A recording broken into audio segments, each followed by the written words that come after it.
Thank you Lord, thank you father. परमपिता परमेश्वर, हम सब आज गणतंत्र दिवस के दिन आपकी उपस्थिति में है और अपने देश के लिए, देश के सब लीडर्स के लिए, अपने राज्य के लिए, राज्य के सब लीडर्स के लिए आपका धन्यवाद करते हैं। चाहते प्रभु आपकी इच्छा इस पृथ्वी पर हर तरफ पूरी हो रही है और आपकी वो महिमा जो प्रकट होने वाली है उसके लिए हम विश्वास करते हैं और धन्यवाद करते हैं। प्रभु अपनी आत्मा के द्वारा हम सब लोगों से बात कीजिए ताकि प्रभु आपकी आत्मा की आवाज हमारी आत्मा में पहुंचे और हमारी आत्मा जीवन पाकर पवित्र आत्मा के नेतृत्व में चलना सीखे ताकि आपकी महिमा हमारे जीवनों से प्रकट हो। धन्यवाद के साथ प्रार्थना को प्रभु यीशु मसीह के नाम से मांगते, आमीन। जय मसीह की। परमेश्वर बहुत महान है, अद्भुत है, अनुग्रहकारी है और विलंब से कोप करने वाला है। विलंब से कोप करने वाला, इसका मतलब परमेश्वर क्रोध तो करता है लेकिन विलंब से, यानी तुरंत तुरंत गुस्सा नहीं होता। इंसान क्या होता है? तुरंत गुस्सा। ये काम नहीं हुआ, गुस्सा। ये काम मेरे मतलब से नहीं हुआ, मेरे हिसाब से नहीं हुआ, गुस्सा। मनुष्य पल पल पल पल क्रोध में बढ़ता है लेकिन परमेश्वर सहनशील है, धीरज रखता है और इंतजार करता है क्या कि मनुष्य पश्चाताप करे। परमेश्वर हमारे जीवन में अपनी महिमा प्रकट करना चाहता है। जैसा कि हम लोग अध्ययन कर रहे हैं कि मूसा की पुस्तक से हम लोग अध्ययन कर रहे हैं, है ना। अब हम आपको बताते हैं राज, मूसा की पुस्तक का महत्व। किसने मूसा की पुस्तक के महत्व के विषय में बोला? लोगों ने पता नहीं क्या सोचा, मूसा पुराना नियम है और वो इजरायलियों से हमें क्या मतलब है। अरे हम सब देखिए तो अंदर से सब वही हैं, है ना। परमेश्वर किनको लेके चल रहा था? हमारे जैसे ही लोग थे। हम अपने आप को देखें इजरायलियों में तो आपको पता चलेगा अरे अंदर से तो वो हमारे जैसे थे, जैसे हम लोग हैं। अब आप मेरे साथ एक पद निकालिए जो आपको मिलेगा लूका रचित सुसमाचार 16 अध्याय। लूका, मैं आपको स्वर्ग का सीन दिखाता हूं यहाँ पे। लूका रचित सुसमाचार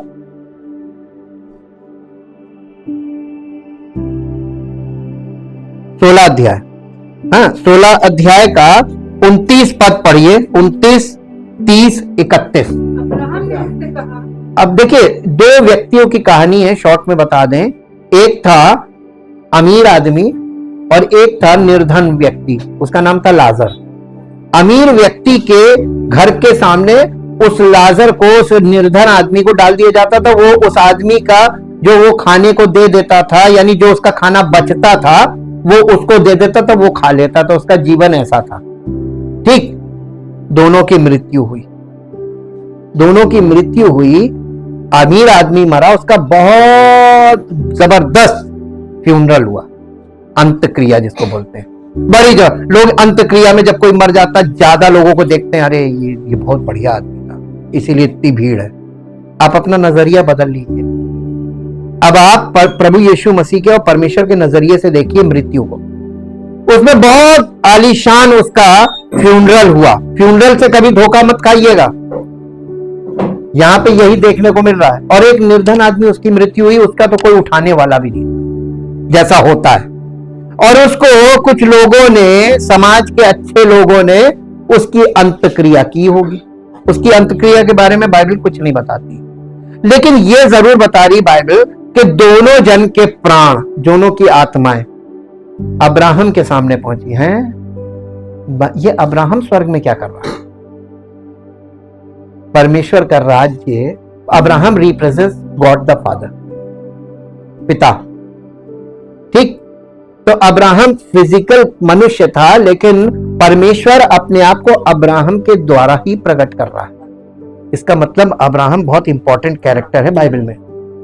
और यहां पे पढ़िए, तब वो दोनों के लिए वहां पर क्या हो रहा है? वो अमीर आदमी ऐसी जगह पहुंचा कि वहां पर वो तड़प रहा है। इटर्नल पनिशमेंट दिखाया गया है, जिसके बारे में भी लोगों को कल्पना नहीं है कि आप कहां जाएंगे, आपका प्राण और आपकी आत्मा कहां जाएगी आफ्टर डेथ, मृत्यु के बाद क्या होगा। और वो वहां पे पहुंचता है और वो अब्राहम से रिक्वेस्ट कर रहा है, विनती कर रहा है, प्रार्थना कर रहा है। और क्या कह रहा है? अब्राहम से कह रहा है कि ये लाजर को भेज दे कि अपनी उंगली का सिरा पानी में डुबो के और मेरे मुंह पे रख दे, यानी मैं तड़प रहा हूं, मुझे शांति मिले। ये देखिए सिंबॉलिक लैंग्वेज है। पानी पीने से क्या होता है? आत्मा तृप्त होती है, तृप्ति आती है, यानी शांति, आनंद सब आ जाता है। और प्यास में आदमी व्याकुल होता है ना, प्यास से तड़पने लगता है। तो ये दिखाया जा रहा है कि वो तड़प रहा है और वो रिक्वेस्ट कर रहा है कि इस गरीब आदमी को भेज दे ताकि ये अपनी उंगली का सिरा डुबो के पानी में मेरे मुंह पे रखे ताकि मुझे शांति मिले। फिर क्या होता? अब्राहम ने उससे कहा, उनके पास मालूम है, इसने एक और रिक्वेस्ट की। तो अब्राहम ने कहा यह संभव नहीं है कि वो यहां से आकर, स्वर्ग से आकर, स्वर्ग के राज्य से आकर और वहां पर जहां इटर्नल पनिशमेंट है, जिसे आप नरक कहते हैं, वहां पर जाकर तुमको तृप्त करे। ये पॉसिबल नहीं है। तो उसने एक और रिक्वेस्ट की, तो एक काम कर, इसको जिंदा कर दे। किसको?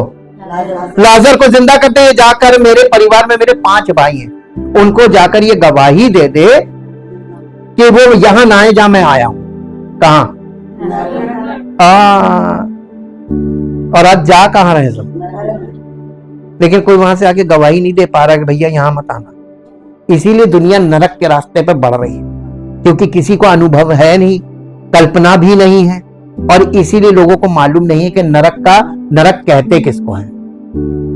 अब देखिए, ये जब अब्राहम से इसने कहा कि किसी को मृतकों में से जीवित कर दे इस व्यक्ति को, ताकि ये जाकर मेरे 5 भाइयों को गवाही दे, तब अब्राहम ने उससे क्या कहा? अब्राहम ने कहा उनके पास तुम्हारे भाइयों के पास मूसा की पुस्तक है। वो कौन सी पुस्तक है? ये बाइबल है जमीन पर। गवाही कौन देगा? स्वर्ग और नरक की। और आज इसकी गवाही लोग विश्वास नहीं कर रहे, आपको मालूम है, जबकि ये सच है। लोग रिलीजियस टीचिंग में फंसकर इसके साथ अनादर कर रहे हैं। क्या होगा अगर इसकी गवाही नहीं मानी? तो गए काम। हाँ, पूरी दुनिया कैलिफोर्निया होने जा रही। शॉर्ट में समझदार समझ गए जी। वो उनकी सुने। किसकी? मूसा और भविष्यवक्ताओं की सुने। आज मूसा और भविष्यवक्ताओं की कोई नहीं सुन रहा है, कोई नहीं सुन रहा है। और अब इसके बाद एक और चीज निकालिए, एक और निकालिए। लूका रचित सुसमाचार 24 अध्याय में आ जाइए।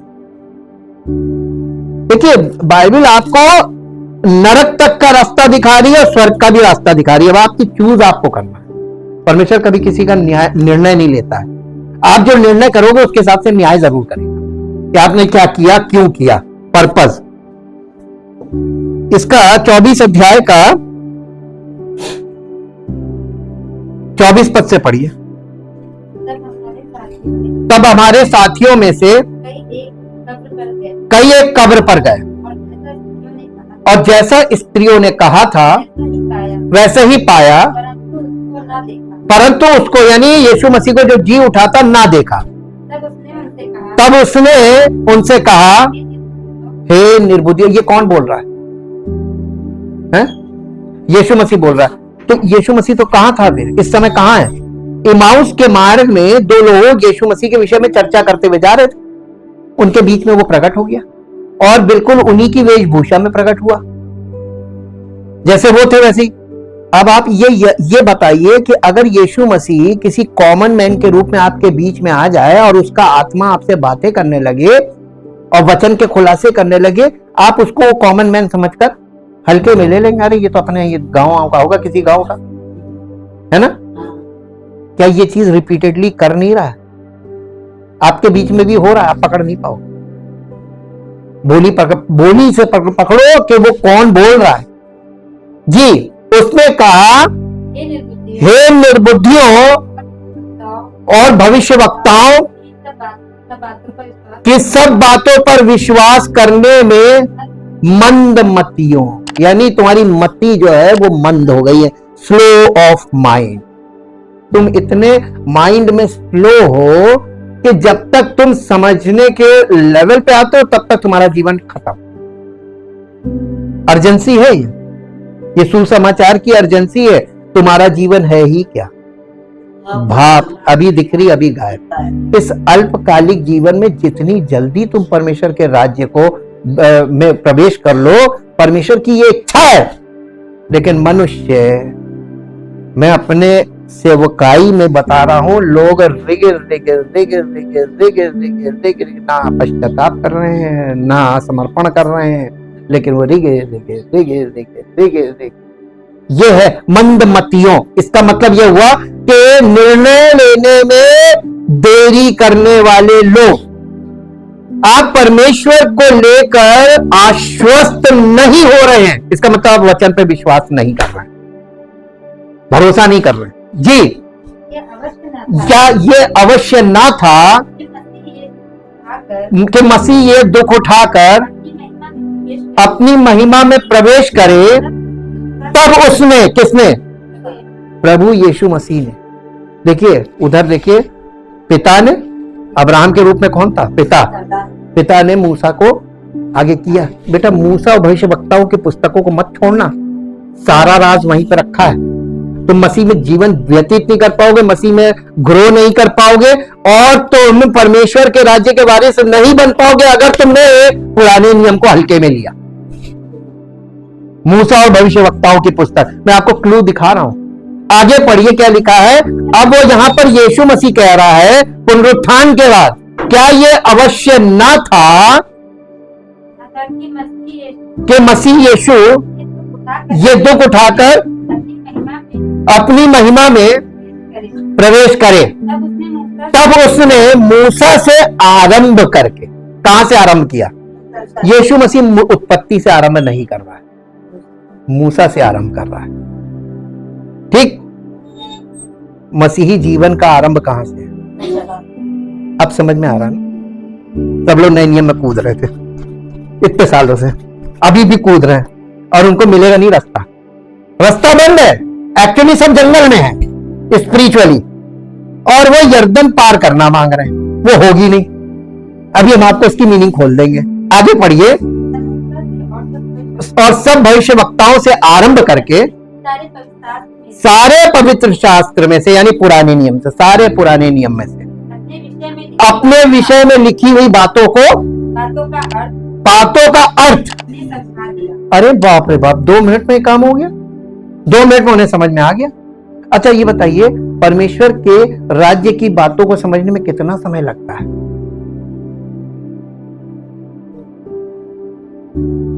ये तो आपके ऊपर डिपेंड करता है। बच्चा अगर याद करना चाहे चट से याद करके सुना देगा, ना याद करना चाहे तो आप महीनों रटाते रहिए, वो रटता रहेगा, बोलता रहेगा, बोलता रहेगा, बोलता रहेगा, बोलता रहेगा, बोलता रहेगा, बोलता रहेगा। आप कौन से वाले बच्चे हैं, ये आप पर व्यक्तिगत रूप से डिपेंड करता है कि आपकी समझ कैसी है। ठीक, एक पड़ाव क्लियर। अब आ जाइए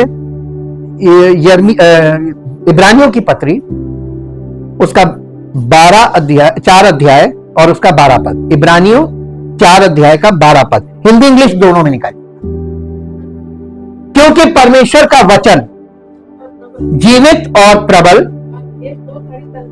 और हरेक 2-धारी तलवार से भी बहुत चोखा है। चोखा का मतलब क्या होता है? क्योंकि हमारे यहाँ ये वर्ड चोखा, इसको क्लियर करना बहुत जरूरी है, क्योंकि हमारे यहाँ आलू का भी चोखा होता है और बैंगन का भी चोखा होता है और बाटी चोखा भी होता है। तो चोखे का मतलब यहाँ पर भरता होता है। भाई हिंदुस्तान में आपको हिंदी को, बाइबल में हिंदी जब आ रही तो उसको क्लियर करना बहुत जरूरी है। चोखा का मतलब यहाँ पे क्या है? इंग्लिश में चलेंगे। For the word that God speaks is alive and full of power, making it active and operative energising and effective. बस रुक जाइए, आगे पढ़ दीजिए। एक लाइन, इट इज शार्पर। चोखा का मतलब है शार्पर, धार। छुरी में आप धार कराते हैं ना, कैंची और छुरी धार करने वाले आते हैं। धार, धार का मतलब होता है शार्पर, शार्पिंग। हाँ, नीति वचन में लिखा है जैसे लोहा लोहे को ना, लोहे को चमकाता है, लेकिन ये चमकाता वर्ड गलत है। जैसे लोहे से लोहे को शार्प किया जाता है, लिखा हुआ इंग्लिश में लिखा है iron sharpens the iron. Sharpen, चोखा करना। एक लोहे को दूसरे लोहे से रगड़ेंगे, लगातार रगड़ेंगे, उसमें जबरदस्त रगड़ेंगे तो शार्पिंग हो जाएगी, यानी दोनों धारदार हो जाएंगे, है ना। आप देखेंगे जब आप वो जो मीट वीट का काम करते चिकुए लोग, वो देखिए छुरियां आपस में यूं करते हैं चोखा करने के लिए। यही है आयरन शार्पन्स द आयरन। वैसे ही मनुष्य के संगति से उसका चेहरा चमकदार, यानी उसके जीवन में शार्पनेस कैसे आती है? Through the fellowship. आप कौन सी फेलोशिप में रहते हैं, आप किस तरीके की संगति पसंद करते हैं, उसी के हिसाब से आपका बुद्धि, उसी के हिसाब से आपकी समझ, उसी के हिसाब से आपके फैसले, उसी के हिसाब से आपकी जीवन शैली सब वैसे ही होगा। ठीक, आप जानवरों के बीच में रहने लगेंगे, जानवरों जैसी हरकत करने लगेंगे। आप गलत लोगों के बीच में रहेंगे, उनकी हरकतें करने लगेंगे। क्योंकि इंसान इन्फ्लुएंस कहां से होता है? माहौल से। किस माहौल में रहेंगे वही करने लगेंगे और आपकी पहचान वही माहौल बन जाएगा। इन्फ्लुएंस बोलते हैं जी। यहाँ पे देखिए, अब आपको चोखे का पता चल गया ना, चोखा क्लियर होना बहुत जरूरी था हिंदी में। लेकिन अब एक पॉइंट यहाँ पर बहुत खास है, इसको फिर से इंग्लिश में पढ़िए। एक मिनट बस, हिंदी पढ़िए। परमेश्वर का वचन, परमेश्वर का वचन जीवित और प्रबल है। हाँ, लेकिन परमेश्वर का कौन सा वचन जीवित और प्रबल है? लिखित के बोले वाला, जो परमेश्वर के मुख से निकलता है। ठीक, परमेश्वर से मुख से निकला हुआ वचन आप उसको पढ़ेंगे तो इफेक्टिव नहीं होगा, लेकिन आप उसको सुनेंगे और सुनने से वो इफेक्टिव होगा। मालूम क्यों? पढ़ते समय आपकी इंद्रियों में ना तो आंखों से आप देख रहे हैं, ना कानों से सुन रहे हैं। इंद्रियों के द्वारा अनुभव प्राप्त होता है। मैं आपको बहुत गहरी बात बताने जा रहा हूं। इंद्रियों से आपको अनुभव प्राप्त होता है। आप कोई चीज सुन रहे हैं और आप उसको सुनकर देख रहे हैं और देखकर सुन रहे हैं तो इफेक्ट होगा। लेकिन अगर आपको दिखाई कुछ नहीं दे रहा और आप केवल सुन रहे हैं या आप पढ़ रहे हैं, तो पढ़ने का मतलब आपके सीधे अंदर जा रहा है, ना कान का काम हो रहा है ना आंख का काम हो रहा है, वो काम नहीं करेगा। तो ये जो पुस्तकें हैं ना, रिलीजियस बुक्स के साथ यही प्रॉब्लम है। आप जीवन भर इनको पढ़ लीजिए, नहीं आप कहीं नहीं पहुंचेंगे। वही आप कितना चक्कर काटो, कुछ नहीं होगा। आपके दिमाग की धई हो जाएगी और कुछ नहीं होगा। आप देखिए, जो नीति वचन टाइप के जो यानी अच्छी बातें होती हैं, लोग दूसरों को जरूर सवेरे सवेरे एक मैसेजेस भेजते हैं। ये टेंडेंसी है। पहले अपने जीवन में लागू कर लो, तुम्हारा जिंदगी जो है आदर्श बन जाएगी और फिर किसी को तुम्हें लिख के भेजने की जरूरत नहीं, वो तुमको देखकर ही। तो खरबूजे को देखकर खरबूजा रंग बदलता है कि नहीं बदलता है? ये टेंडेंसी है ह्यूमैनिटी में। अब आप बताइए कि एग्जाम्पल कहीं नहीं है, आदर्श कहीं नहीं, लिविंग एग्जाम्पल। अच्छा, एक दूसरे को भेज रहे हैं पढ़ो, तो पढ़ते तो जिंदगी में सब लोग पढ़ते ही रह रहे हैं, किताबी कीड़े बन गए। फायदा क्या हुआ किताबों से? परमेश्वर मालूम पूरी दुनिया में ये जो उत्पत्ति में जो उस पेड़ थे ना, 2 पेड़ थे, ये पूरा कॉन्टेक्स्ट जो चल रहा है बाइबल में, ये 2 पेड़ों की कहानी है। मैं आपको रूपक के रूप में बता रहा हूं, मेटाफोरिकली। जो भले बुरे के ज्ञान का वृक्ष था, उस वृक्ष से जो पुस्तकें बनी वो रिलीजियस बुक्स भले बुरे के ज्ञान की तो पुस्तकें हैं, तो वो भले बुरे के ज्ञान का वृक्ष है कि नहीं? लेकिन उसका फल लोग खा रहे हैं, यानी पुस्तकें पढ़ रहे हैं। कहां तक पहुंचे? क्योंकि जीवन का वृक्ष तो अलग है ना, और जीवन का वृक्ष वहां तक कोई पहुंच नहीं पा रहा, पुस्तकों में फंस गए।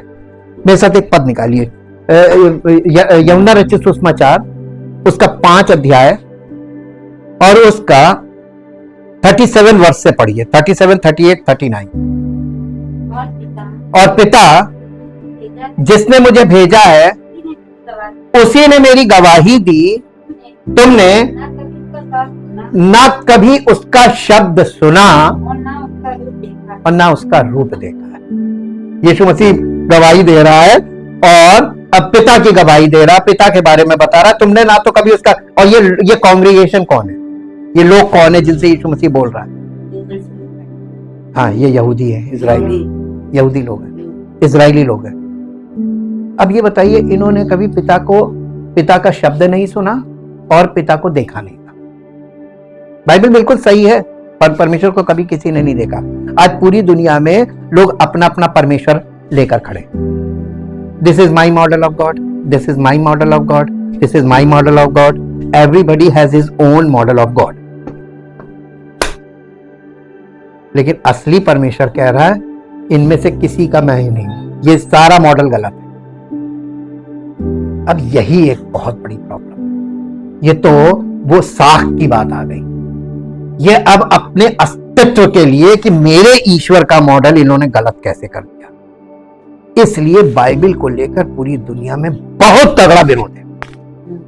बर्दाश्त नहीं लोगों, ठीक, सत्य से लोग, मालूम है लोग कर क्या रहे हैं? मैं आपको एक एग्जांपल दूंगा। शुतुरमुर्ग को आप जानते होंगे, चिड़ियाघर में देखा, लेकिन आप उसके बारे में कुछ नहीं जानते।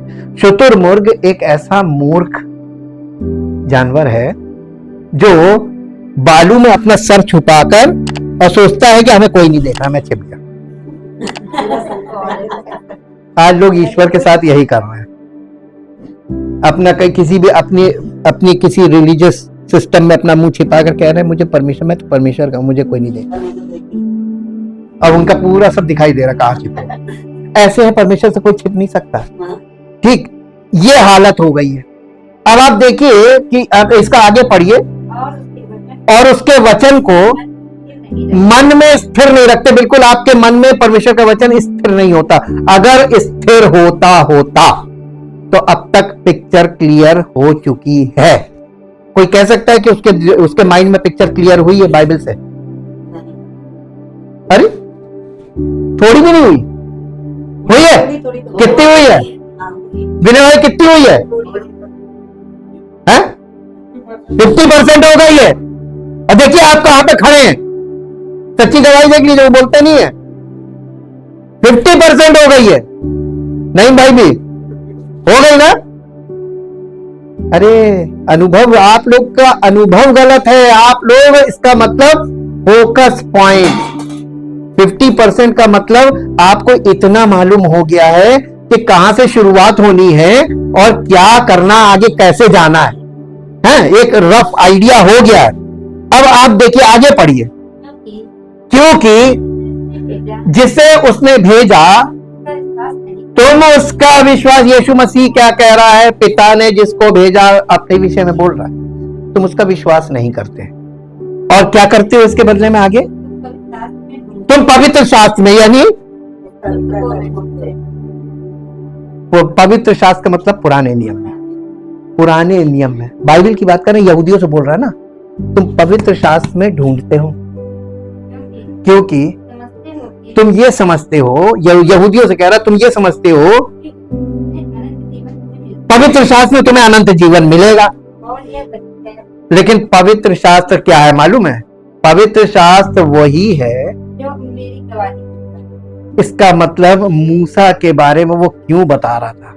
बेटा, गवाही अगर तुम चाहते हो कि मसीह की गवाही तुम्हारे जीवन में हो, मसीह तुम्हारे जीवन में प्रकट हो, मूसा से शुरुआत करो। कहां से? जंगल से।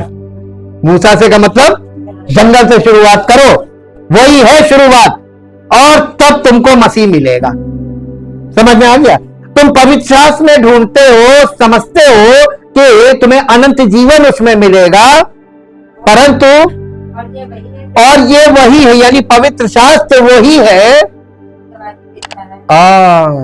तो मूसा के द्वारा जब हम शुरू कर रहे हैं लाल समुंदर पार और वो सब, तो ये मसीह की गवाही ही तो है। पौलुस ने वही तो कहा कुरिन्थियों की कलीसिया से कि सबने मूसा का पानी में और समुद्र में और बादल में और समुद्र में मूसा का बपतिस्मा लिया, सबने आत्मिक भोजन किया, सबने एक ही आत्मिक जल पिया और उस चट्टान से पीते थे जो उनके साथ साथ चलते, वो चट्टान मसीह था और परमेश्वर उनमें से बहुत देर से प्रसन्न हुआ, जंगल में मरकर ढेर हो गए। ये हमको चेतावनी दी जा रही है मूसा के द्वारा। अब आप ये बताइए, हमने आपको बहुत सिंपल बताया मसीही जीवन के 2 फेजेस। अब मैं आपको थोड़ा और ब्लॉक कर देता हूं। 2 फेजेस हैं और 2 फेजेस में 2 क्रॉसिंग है। क्रॉसिंग का मतलब समझते हैं ना? क्रॉसिंग का मतलब एक ऐसी जगह आ गई जहां से हमें कोई पार कराए बिना हम पार नहीं होते। पहली क्रॉसिंग थी मिस्र से और जंगल के बीच। मिस्र से निकले तो लाल समुंदर आ गया, उसके उस पार जंगल। तो मिस्र से यानी संसार से वो निकालता है और हमको जंगल में छोड़ देता है। मसीह जीवन की शुरुआत ही है। कितने लोग अब कहेंगे कि मैं आगे जाऊं? पक्का? अब रास्ता क्लियर हो रही है, आगे जाने की हिम्मत तभी आती है। ठीक, अब आप वो जंगल में उसने छोड़ दिया। जंगल तो पार किसने कराया? मूसा की अगुवाई में करा रहा था पिता करा रहा था। ये फर्स्ट फेज का काम पिता कराता है और सेकंड फेज जो यर्दन आई उसका काम कौन कराएगा? पार कराएगा है। अब आप देखिए यीशु मसीह ने क्या कहा था, मेरे पास कोई आ नहीं सकता जब तक कि पिता उसको मेरे पास ना भेज दे। तो पहला पड़ाव कौन पार कराएगा? लाल समुंदर। हाँ, पिता का प्रेम। अब फिर आता है प्रभु यीशु मसीह का अनुग्रह। तो अब आप जब लाल समुंदर पार वाला, मैंने अभी एक हफ्ते चला, अभी उसमें बहुत सी चीजें हैं जो पार्ट्स में आएंगी, लेकिन अब हम आपको इसके बीच में ले आए कि समुद्र से पार जाना चाहते हो या उसी में घूमना चाहते हो? जंगल में घूमना चाहते हो? हाँ, देखिए समुद्र पार होने का मतलब कि मसीह के पवित्र आत्मा के नेतृत्व में जीवन की शुरुआत, बॉर्न अगेन कह सकते हैं शॉर्ट में। और उसके बाद वो यर्दन पार होने का मतलब मालूम क्या है? प्राण और आत्मा अलग अलग, parting of the spirit and soul. Parting of the spirit and soul. जो स्पिरिट होगी वो किंगडम ऑफ गॉड में प्रवेश करेगी, प्राण नहीं प्रवेश कर सकता। तो इसका मतलब फिजिकल व्यक्ति यर्दन पार नहीं कर सकता। ठीक, एक रफ हम आपने पिक्चर दे रहे हैं। अब फिर से वापस आ जाइए इब्रानियों 4:12 पे। इब्रानियों 4:12, क्योंकि परमेश्वर का वचन जीवित और प्रबल और हर एक दोधारी तलवार से भी बहुत चोखा है और क्या करता है? ये जीव और आत्मा को, यानी प्राण और आत्मा को और गांठ और गूदे को अलग करके उसको 2 भाग में डिवाइड कर देता है। इसको कहते हैं हृदय का खतना, इसको कहते हैं। अब ये बताइए, जितने मूसा की अगुवाई में खतने वाले वहां पर प्रवेश किए थे जंगल में, लाल समुंदर पार, सब जंगल में मर गए थे, सब मर गए थे जंगल में। और उनकी जनरेशन जो जंगल में मार्ग में पैदा हुई थी, सफर में 40 साल का सफर था, मार्ग में जो पैदा हुए थे वो बिन खतने वाले थे। आप देखिए कि जब यहोशू के द्वारा वो यर्दन पार करते तो सबसे पहले उनका खतना दिखाया। ठीक, तो खतना यानी हृदय के खतने की बात व्यवस्था में भी लिखा है कि परमेश्वर ने अब्राहम से ही कह दिया था कि मैं 400 साल बाद उन्हें उस गुलामी से निकालूंगा और उन्हें उस वादा किए हुए देश में पहुंचाऊंगा और मैं उनके हृदय का खतना करूंगा। खतने का मतलब होता है parting the soul and spirit, ये इसकी आत्मिक अर्थ है। फिजिकल खतने से परमेश्वर संतुष्ट नहीं था, क्योंकि खतना एक चिन्ह था, साइन। अब चिन्ह का मतलब क्या होता है? जब कोई व्यक्ति, देखिए पुलिस इंस्पेक्टर के कुछ ऐसे वर्दी तो सब पहनते हैं, हवलदार भी पहनता है, और हेड कांस्टेबल भी पहनता है, और इंस्पेक्टर भी पहनता है, सब इंस्पेक्टर भी पहनता है, और ऑफिसर्स भी, सब वर्दी वाले हैं। लेकिन इनकी पहचान कैसे होती है, कौन कांस्टेबल है, कौन हेड कांस्टेबल है? अलग अलग चिन्ह होते हैं इनके ना, 2 स्टार, 3 स्टार, कैप और चीज हर जगह। तो इनके बहुत से ऐसे चिन्ह होते हैं जिनसे पता चलता है कि ये किस रैंक के हैं। वैसे ही स्पिरिचुअली चिन्ह होता है जो ये बताता है कि ये कौन है और किस लेवल का, आत्मिक चिन्ह। तो ये खतना जो था, ये परमेश्वर ने अब्राहम को केवल एक चिन्ह दिया था कि ये परमेश्वर पर भरोसा करने, उसने जो बोला परमेश्वर ने, जो उसके मुख से निकला, वो वायदे निकले थे, उन पर इसने भरोसा किया। इसी को कहा गया है कि अब्राहम ने परमेश्वर पर विश्वास किया और ये विश्वास उसके लिए धार्मिकता गिना गया। तो अब्राहम ने धार्मिकता प्राप्त करने के लिए क्या किया था? तो हम क्यों नहीं कर पा? हम क्यों नहीं कर पा? कुछ तो प्रॉब्लम है ना। हम वही प्रॉब्लम आपको बता रहे हैं। देखिए, परमेश्वर के वचन जो मुख से निकलते हैं, इजरायली लोग जब ये थे जंगल के सफर में, ये यर्दन पार क्यों नहीं कर पाए? किस चीज पे विश्वास नहीं था? देखिए, एक चीज होती है अल्प विश्वास, एक होता अंधविश्वास, और एक होता है सच्चा विश्वास, और एक होता है अविश्वास। अविश्वास का मतलब होता है उन्होंने परमेश्वर के इतने बड़े काम देखे कि लाल समुद्र 2 भाग किया और उन्हें पार निकाल दिया जिंदा, और उसी लाल समुद्र में उनकी सेना पीछा करके घुसी, उन्हें नष्ट कर दिया। इतना बड़ा आश्चर्य कर्म आज कोई देख लेना, पूरे की पूरी दुनिया तुरंत परमेश्वर के सामने सरेंडर कर देगी। उसके बाद भी देखिए कितनी ढिठाई थी उनके अंदर। खत्म तो एक नियम बना दिया उन्होंने, 8वें दिन खतना कर तो खत्म। यही परमेश्वर उनको सिखाना मांग रहा था, ये तुम विधियां जो बना रहे हो, ये रिलीजन बन गया। खतना एक रिलीजन, उन्होंने रिलीजियस राइट्स बना दिए, यानी एक ऐसी प्रैक्टिस कि तुम ये कर लो, तुम ये हो गए। ये रिलीजन कैसे डेवलप हुआ है आप देखिए। मनुष्य के जो स्पिरिचुअली बॉर्न अगेन नहीं होते हैं और स्पिरिचुअल लाइफ जिनकी नहीं होती है, परमेश्वर की इच्छा के अनुसार नहीं चलते हैं, वो परमेश्वर की बातों को फिजिकल राइट्स में कन्वर्ट करके रिलीजन कन्वर्ट करते हैं, रिलीजन बना देते हैं, एक प्रथा बना दी। और परमेश्वर शुरू से परंपरा नहीं बना रहा, परंपराओं को मिटाता आ रहा था।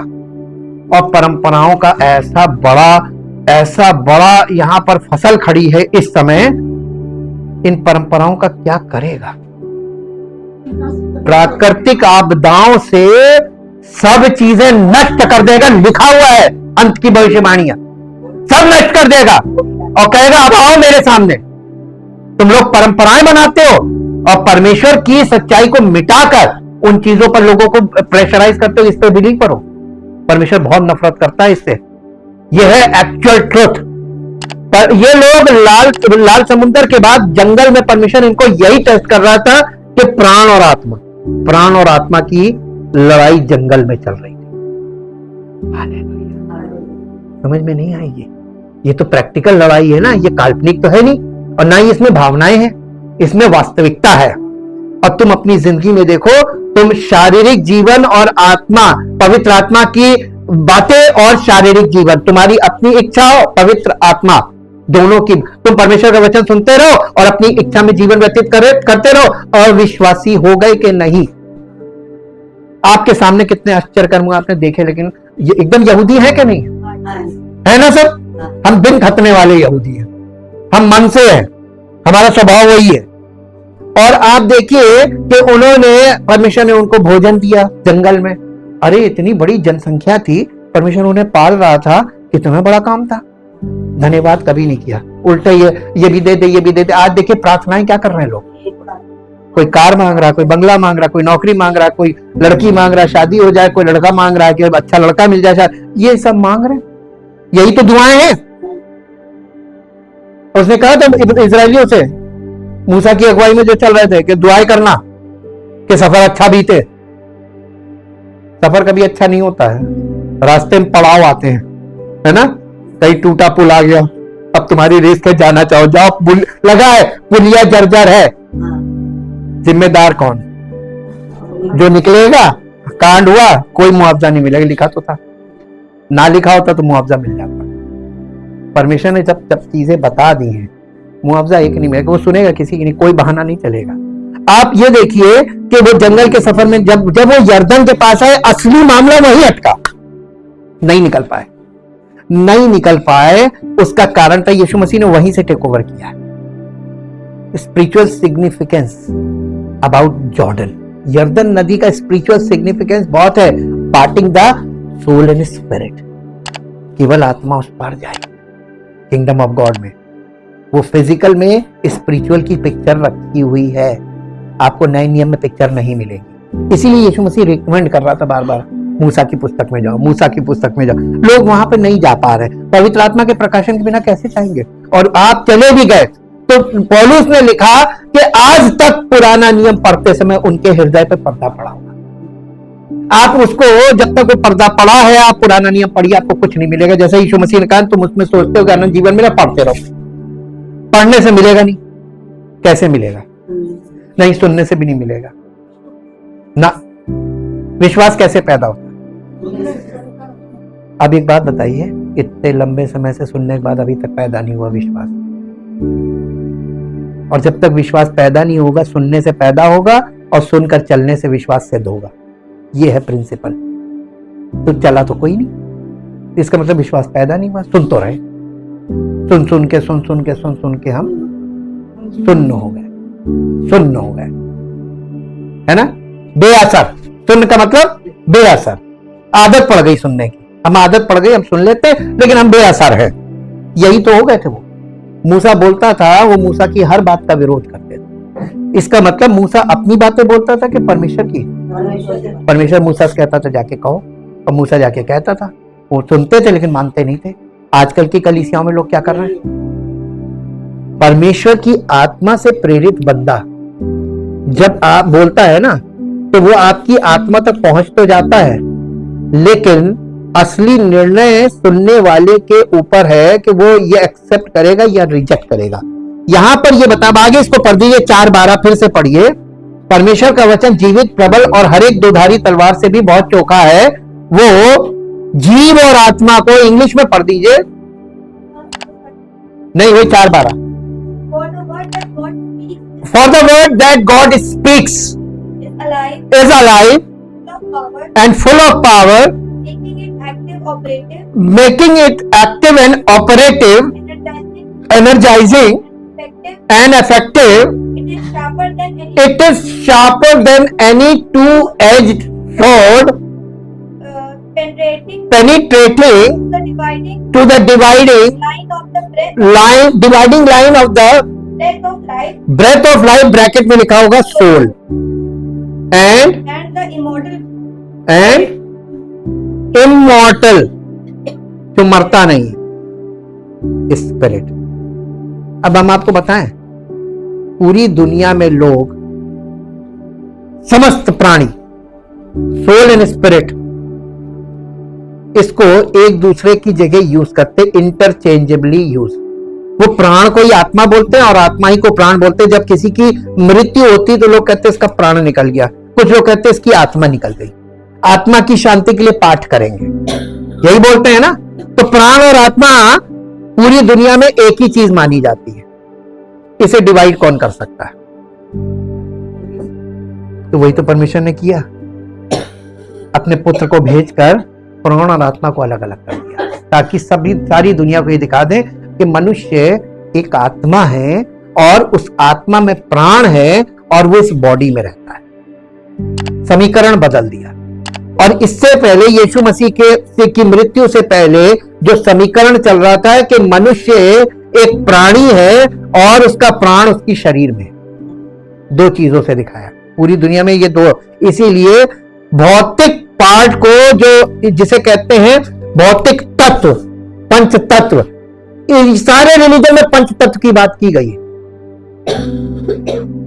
और पंच तत्व के लिए प्राण को शिक्षित करने का काम किया जा रहा है। इसी को रिलीजन बोलते हैं। ये मत करना, ये मत करना, ये मत करना, ये मत सुनना, ये मत खाना, ये मत जाना, यहां मत जाना। ये अब आप ये बताइए, आज तो दुनिया में आप मना ही नहीं कर सकते। अगर आप गवर्नमेंट जॉब में हैं तो आपको हर उस जगह जाना होगा जहां आपकी पुस्तक कहती नहीं जाना। शारीरिक वर्जन है ना, वहां पे शारीरिक रूप से वर्जित किया गया है। लेकिन प्रभु यीशु मसीह ने शारीरिक वर्जन को खत्म कर दिया। उसने कहा जो कुछ मुंह में जाता है वो पेट में पड़ता है, संडास में निकल जाता है, वो मनुष्य का अशुद्ध नहीं करता। उसने शारीरिक वर्जन को फ्री कर दिया। जहां चाहो, जो खाओ, जो चाहो, जो कुछ कर लो, तुम्हारे फिजिकल पार्ट से मुझे कोई मतलब नहीं। इसका मतलब जो रिलीजन लेके खड़ा था, शारीरिक शुद्धता, वो प्राणों को कितना शुद्ध कर सकती है? कोई फर्क पड़ा उससे? परमेश्वर ने इतना लंबा समय क्यों लिया? ताकि युग के अंत में जब ज्ञान बहुत बढ़ जाएगा ना और संसाधन बहुत बढ़ जाएंगे, तब मैं समस्त मानव जाति को एक झटके में दिखा दूंगा, एक साथ। ये जो तुम प्रैक्टिसेस कर रहे हो ना, रिलीजियस प्रैक्टिसेस, ये किसी काम की नहीं है। ये तुम्हें नई सृष्टि नहीं बना सकती। लेकिन परमेश्वर क्या कर रहा है? यीशु मसीह ने आकर जिंदगी को दो भाग किया। यर्दन का मतलब है जीवन को दो पार्ट, फिजिकल लाइफ इस पार और स्पिरिचुअल उस पार स्पिरिचुअल लाइफ है। तो यीशु मसीह के बाद से जब कलीसिया का आरंभ हुआ तो ये स्पिरिचुअल हुआ तो फिजिकल हुआ। तो लोग अभी फिजिकल में क्यों फंसे हो? ये सब हम पॉइंट्स इसलिए छोड़ रहे हैं क्योंकि ये स्टडी में काम आएंगे। अब आप देखिए कि यीशु मसीह ने बपतिस्मा लिया, ऊपर आया और ऊपर उसके आते ही परमेश्वर का आत्मा उस पर उतर कर ठहर गया। इसका मतलब यही है, आत्मा से बपतिस्मा देने वाला, यानी जीवन। यीशु मसीह के लिए आगे पौलुस ने लिखा कि पहला आदम जीवित प्राणी बना और दूसरा आदम जीवन देने वाली आत्मा बना। तो यीशु मसीह ने आदम और आदम डिवाइड किया ना, एक प्राणी और दूसरा जीवन देने वाली आत्मा। अब आप ये बताइए कौन से रिलीजन में जीवन देने वाली आत्मा है?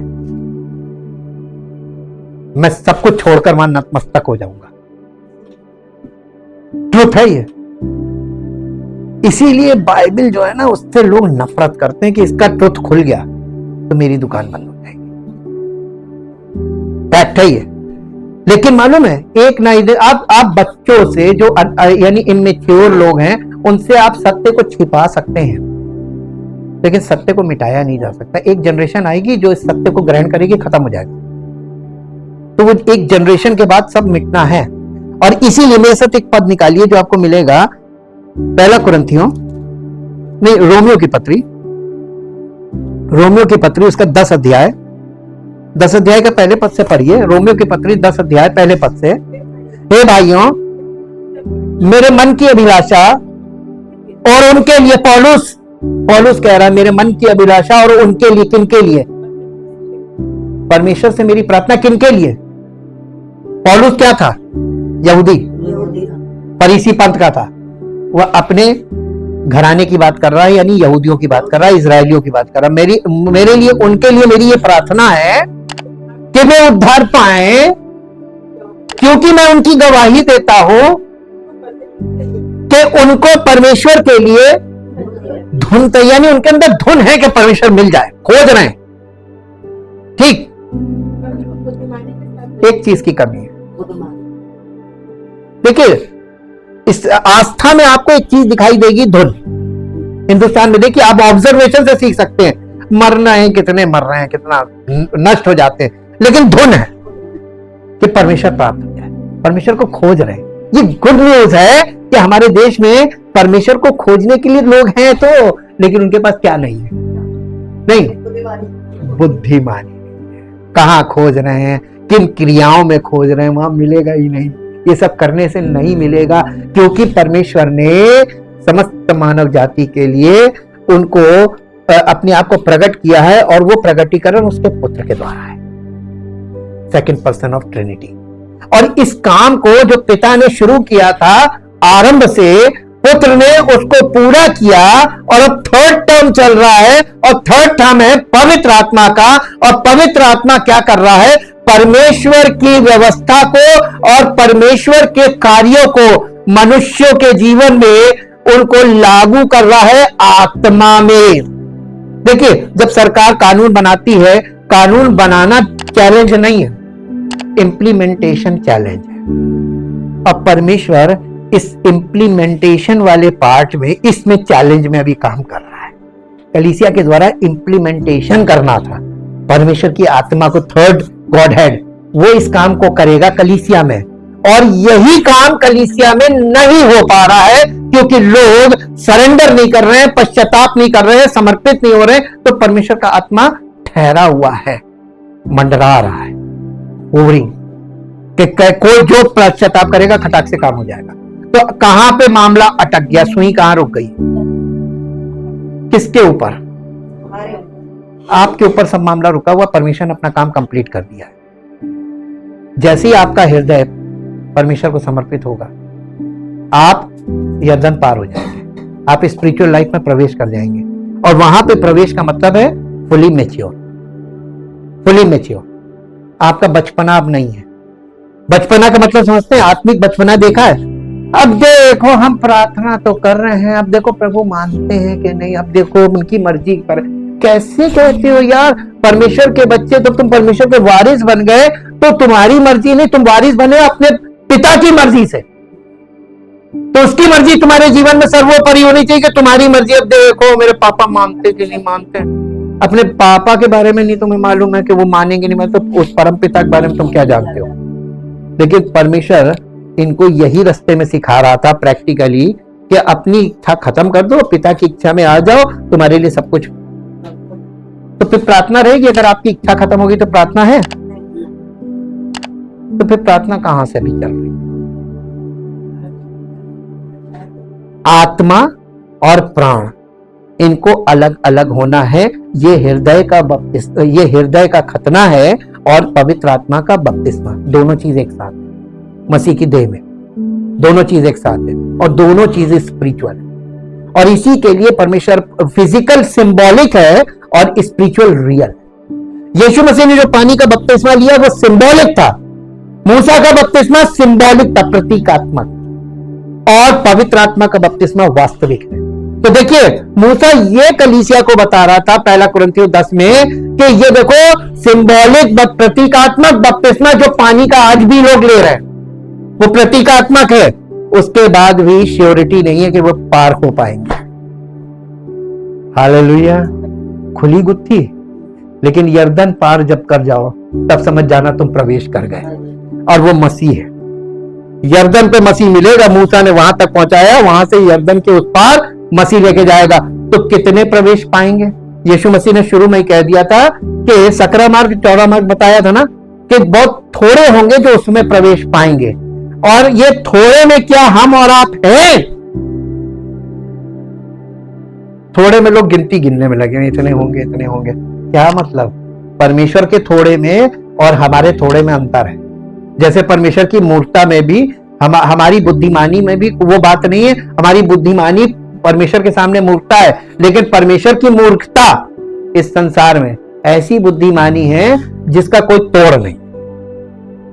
जीत पाएंगे उसकी बुद्धि, उसकी मूर्खता से। परमेश्वर ने एक मूर्खता का काम कर दिया, आज पूरी दुनिया उसमें तर्क लगा रही, कैसे कैसे कैसे कैसे। तर्कों से वो होगा ही नहीं। यही तो हमने रहस्य खोले, तर्क काम नहीं करेगा रहस्यों में, और रहस्य में केवल विश्वास। देखिए परमेश्वर की आत्मा की आवाज मनुष्य की आत्मा में पहुंचनी चाहिए। आत्मा क्या है? हमारा इनर मोस्ट पार्ट है, जहां पर ऐसे इंटेंशन और ऐसी उद्देश्य छिपे होते हैं जो मनुष्य कभी किसी से बोलता नहीं है, लेकिन दिल में इच्छा जरूर रखता है। इसको आगे पढ़ेंगे तो पता चलेगा कि परमेश्वर का वचन करता क्या है, प्राण और आत्मा को कैसे दो भाग करता है। वो गांठ गांठ और गूदे गूदे को, यही लिखा है ना, गांठ गांठ और गूदे गूदे को अलग करके, पढ़िए, अलग करके खो गया। आउट ऑफ कॉन्टेक्स्ट हो जाते हैं। आर पार छेदता है और मन की भावनाओं और विचारों को। ये जंगल में परमेश्वर क्या कर रहा था? इनकी भावना और सारी खुल के सामने आ गई, है ना। आज कलीसियाओं में मन की भावनाएं लोगों की सामने आ रही ना, विश्वासियों की, जो कहते हैं ये है, ये है, ये है, ये है। देखिए ऐसा है, परमेश्वर का वचन सुनने के बाद एक्शन और रिएक्शन बहुत मायने रखते हैं। कैसे? जब परमेश्वर का वचन कोई व्यक्ति सुनता है, मैंने पहले भी बताया था, परमेश्वर का वचन प्रथम दृष्टिया आप सुनने लगेंगे तो आप सुन सुन के और आपको ये लगेगा मुझसे बड़ा धर्मी कोई नहीं, मैं तो चर्च जाता हूं, अरे क्या परमेश्वर का वचन, मैं उस पर विश्वास कर रहा हूं। और फिर वो खड़े होके अपने आप को सुपर बिलीवर डिक्लेयर करने लगता है कलीसिया में। ये उसका रिएक्शन है एक्शन का। उसने वचन सुना, आत्मा में दीनता और नम्रता क्यों नहीं आई? वो इतना सुपर बिलीवर कैसे बन गया? डिक्लेयर हिमसेल्फ कि ये है, हम बहुत बड़े विश्वासी, मैंने ये कर दिया, मैंने परमेश्वर ने ये, मैंने प्रार्थना की, परमेश्वर ने ये कर दिया, मैं उधर गया, परमेश्वर ने ये कर दिया। अरे ये तो हो ही नहीं सकता। ये कहां से आ रहा है? ये प्राण से आ रहा है। ठीक, प्राण बलवा कर देता, परमेश्वर के वचन को एक्सेप्ट नहीं करता। और परमेश्वर ने वहां पे क्या कहा था कि वो उन्हें जंगल के मार्ग से इसलिए लाया ताकि उनके मन में क्या है ये निकाले। भूखा भी होने दिया, देकर भी परखा, लेकर भी परखा। ये इस बात का सबूत है कि परमेश्वर आपको देकर भी परखे, लेकर भी कुकुड़ाया कि नहीं कुकुड़ाया। अय्यूब तक ने कह दिया परमेश्वर ने मेरे साथ अन्याय किया। सुपर बिलीवर है बाइबल का, और परमेश्वर ने उसको सरेंडर करा दिया ना, कुछ नहीं। अब आप बताइए सुपर बिलीवर कौन? जो खड़े होके बड़ी बड़ी बातें डींगे मारने लगे विश्वासी के रूप में। ये सच्चे नहीं है। सच्चे विश्वासी की पहचान मालूम क्या है? सच्चे विश्वासी की पहचान है वो दीन और नम्र, जैसे यीशु मसीह उसके चेले। लोग गाली देंगे, वो गाली सुन लेना, लेकिन बदले में कोई ऐसा रिएक्शन नहीं करेगा। और कोई व्यक्ति जब रिएक्ट करता है तो ये इंटेंशन उसके अंदर छिपा रहता है। फॉर एग्जाम्पल, जैसे परमेश्वर का एक वचन है कि हे पत्नियों अपने अपने पति के ऐसे अधीन रहो जैसे प्रभु के। सुनने में प्रॉब्लम नहीं है, लेकिन लगातार सुनेंगे ना तो आपके अंदर मन में उलझन होगी। पति, मेरे पति के मैं कैसे हो सकती, मतलब सवाल ही नहीं उठता। फिर ये रिएक्शन है। फिर उसमें आप अपनी दलीलें रखने लगे, मेरा हस्बैंड ये, हमने किसी को पर्टिकुलर बोला नहीं, परमेश्वर ने भी पर्टिकुलर नहीं बोला। परमेश्वर ने कलीसिया में सब लोगों के लिए सामान्य रूल है। आपकी कंडीशन में क्या है वो आप परमेश्वर को सरेंडर तो करो, उसके बाद परमेश्वर आपको दिखाएगा कि आपके लिए क्या है। ठीक, ये चीज विरोधाभास हो जाता है। सुनकर आप कोई भी किसी भी प्रकार का वचन सुनते हैं, खट से अपने आप को, मैं क्या, अपने आप को लिया पर्सनल। इसका मतलब वो इंटेंशन में आपके जाके टच किया, इसलिए रिएक्शन हुआ। ऐसे परमेश्वर प्राण और आत्मा को ऐसे ही कलीसिया में वार पात छेदता है। और देखिए थोड़े समय बाद जो रिएक्शन यहां पे नहीं बर्दाश्त कर पाता, जो झेल नहीं पाता, रिएक्ट करता और बच गया। यर्दन पार कौन जाएगा? जो अंत तक धीरज धरेगा उसी का उद्धार होगा, क्योंकि वो आत्मा आत्मिक को ही उस पार करेगा। शारीरिक सब यहीं रहेंगे जंगल में। यही तो दिखा रहा है। अब तो और स्पष्ट हो गया, प्राण और आत्मा को अलग करना बहुत जरूरी है। ये बॉर्न अगेन का मतलब कल्पना नहीं है, वास्तविकता में बॉर्न अगेन का मतलब जो पार गया वो व्यक्ति आत्मिक हुआ, बाकी जो नहीं। मैं जल्दी से एक जगह एक आपको चीज दिखाते हैं। रिलीजन यहां पर भी आपको क्लियर हो जाएगा। पहला कुरिन्थियों उसका 14 अध्याय, पहला कुरिन्थियों 14 अध्याय। यहां पे पौलुस को क्या है, पौलुस की बातों में बहुत दम है, ये हम आपको खास बात बता रहे हैं।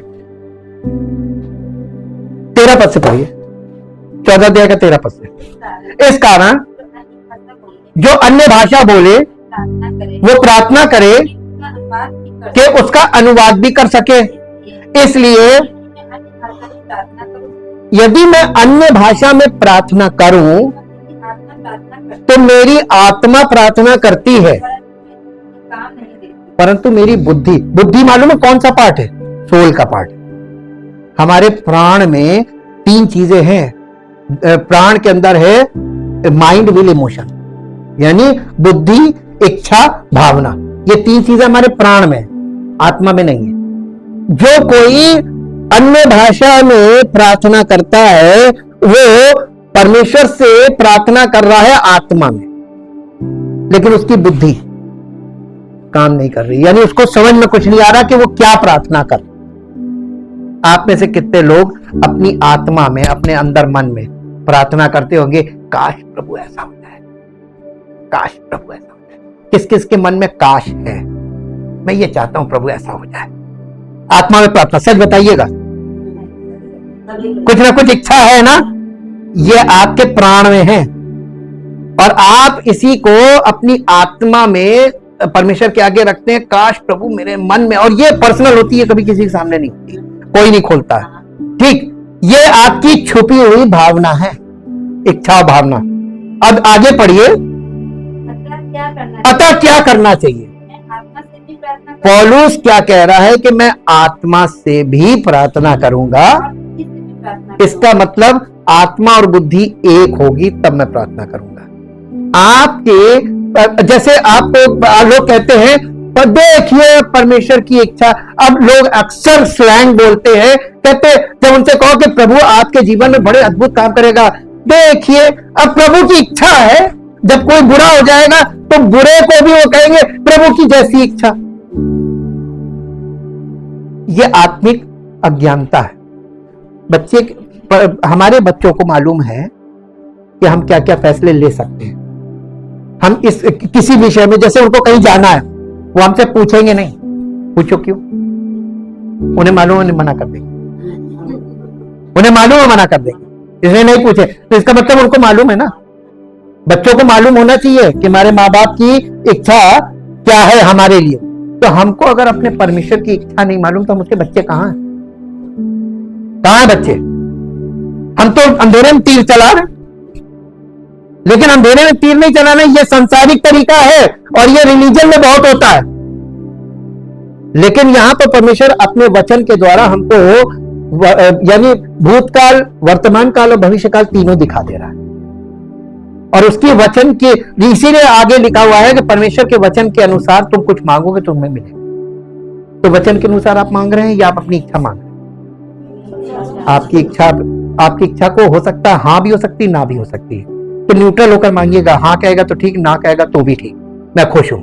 और इसीलिए हमारी शारीरिक इच्छाओं में प्लस माइनस रहेगा, लेकिन परमेश्वर की जो इच्छा है वो इच्छा ये है कि वो हमें अपने राज्य का वारिस बनाना मांगता है। वो ज्यादा बड़ी चीज है, उसके सब चीजें हम उसके मालिक हो जाएंगे। क्या आप चाहते हैं कि आप उसके मालिक बने? तो जंगल में जब हम हैं तो आपको परमेश्वर की आत्मा की आवाज को सुनकर फॉलो करना है, उसको मानना है, आज्ञा माननी है। जब आप आज्ञा मानेंगे तब आपको वो अपने राज्य में प्रवेश करा देगा, जैसे जंगल में कराया था ना। ये टेस्टिंग ग्राउंड है और उसके बाद फाइनल जो है आप उसके राज्य में प्रवेश करेंगे। ये परमेश्वर की योजना है। क्या आप इस योजना का हिस्सा बनना चाहते हैं? अपने स्थान पर खड़े होइए, सरेंडर कीजिए, सरेंडर कीजिए अपने मन से, अपने संपूर्ण हृदय से एक ही बात बोलिए, परमेश्वर आप हमको अपने राज्य में प्रवेश करा सकते हैं, हम आपके राज्य में प्रवेश नहीं कर सकते। ये उस पर निर्भर रहना सिखाएगा। ये जो टेस्टिंग ग्राउंड है ना, जंगल का सफर, ये आप जितना लंबा करेंगे ना आपके लिए नुकसान है। मूसा की पुस्तक में यही दिखाया गया है, जंगल में मर के ढेर होने से अच्छा है कि परमेश्वर के राज्य में जल्दी से आप निर्णय लेंगे तो आप जल्दी से उसके राज्य में प्रवेश करेंगे और आप जल्दी से परमेश्वर के वारिस बनेंगे। और इस जमीन पर आपका जो जीवन है वो परमेश्वर की महिमा से भरा जीवन होगा। परमेश्वर ये चाहता है। परम पिता परमेश्वर, हम सब लोगों ने आपके वचन को सुना है और हम सब लोगों का हृदय तैयार हुआ है, इसलिए हम लोगों ने अपने आप को समर्पित करने के लिए, अपने हृदय को, अपने जीवन को, अपने देह, अपनी आत्मा, प्राण और देह को समर्पित करने के लिए हम आपकी उपस्थिति में खड़े हुए हैं और समर्पण कर रहे हैं, दिल से समर्पण कर रहे हैं। हम अपनी इच्छा में नहीं, प्रभु आपकी इच्छा में जीवन व्यतीत करना चाहते हैं, चाहे कितनी भी मुसीबत क्यों ना आए, क्योंकि मुसीबत तो हमें परखने के लिए है और हम जब पास हो जाएंगे तो हमें उन्नति भी मिलेगी और सफलता भी मिलेगी। हमारा प्रभु हमें वहां पहुंचाएगा जहां हम अपनी सामर्थ्य में और अपने प्रयास से नहीं पहुंच सकते। इसलिए प्रभु हम सब लोग आपके आगे समर्पण कर रहे हैं और अपने अपने जीवन में प्रतिदिन सब बातों में जो हमसे गलतियां होंगी पश्चाताप करते रहेंगे, आपके वचन को सुनेंगे, और जब आपका वचन हमें दोषी ठहराता है जिन जिन बातों में, उन बातों में हम पश्चाताप करते रहेंगे, ताकि प्रभु हमारा जीवन पश्चाताप से भर जाए और आपकी महिमा का कारण बने, उस राज्य के वारिस हम बने जो आपने हमारे लिए रखा है। आदर और महिमा आपको मिले। इस प्रार्थना को प्रभु यीशु मसीह के नाम से मांगते हैं, आमीन।